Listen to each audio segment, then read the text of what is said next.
So the Celtics made a move that really caught everybody by surprise when Brad Stevens was kicked upstairs, essentially. Danny Ainge was out now in the front office, though I hear he still has some influence.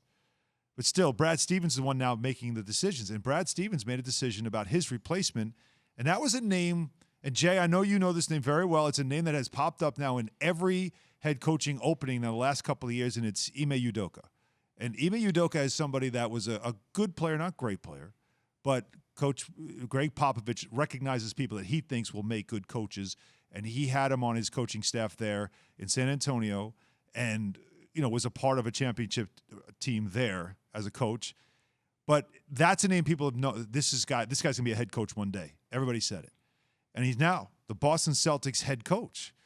And that's significant in many levels because it's his first experience as head coach. And for the Celtics, who are a team that you would think is ready-made to win, I'm not saying it's a risk, but they did not go, Jay, with a retread or an experienced coach. They went with a guy who people are thinking is an up-and-comer, basically just like Brad Stevens was. Well, I mean, lack of experience potentially just as years of head coach, right? But yeah, I mean, seven seasons under Greg Popovich, 2 seasons under Brett Brown at Philadelphia, stops with the Lakers, Blazers, Kings, Knicks. The extensive resume speaks for itself, but also I think because of the relationship he has with Jason Tatum, Jaylen Brown, and Marcus Smart. He was also, the coach for Team USA in 2019, the FIBA World Cup games. So he had these guys. He's built camaraderie with them. And we've talked about this before, Alan. When you have a young core, who are you getting them to buy into? And a guy like Udoka is a guy that I know Jason Tatum and Jalen and these guys respect at the end of the day. So I think it's a huge step. And I give Brad Stevens a lot of credit. Since he's came in, he's made moves right away. The trade with Kemba Walker, he got that. And now he got the head coach that gives him a long runway that can build with a young core over the next several years with the Boston Celtics. I'm happy for Ime. And the reason I am is because he gets a real job. This is a real job and a real opportunity. He's not walking into a job that the program has been down. Like you're going to Sacramento and you've got to work with. No, and then everybody looks at him and goes, see? It's your fault. It's his fault when he ain't got nothing to work with. He got so much to work with.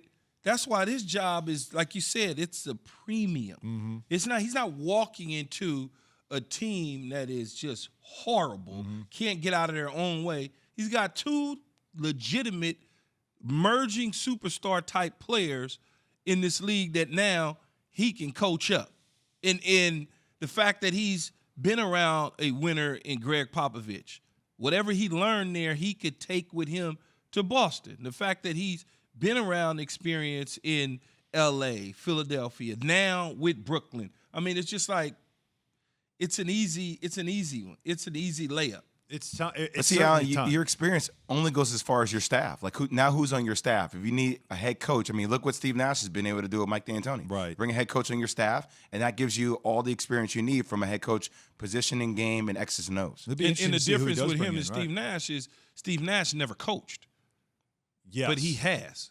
Yes, he's been, well, again, he's had the clipboard. He's been on the bench. He's coached for it. Right. Nash never did it before, and he got experienced guys with him. We'll see who Udoka now brings with him to Boston, but they're making changes in Boston, and so that is something certainly to watch and see how that franchise can transition back into being one of the elites in the league.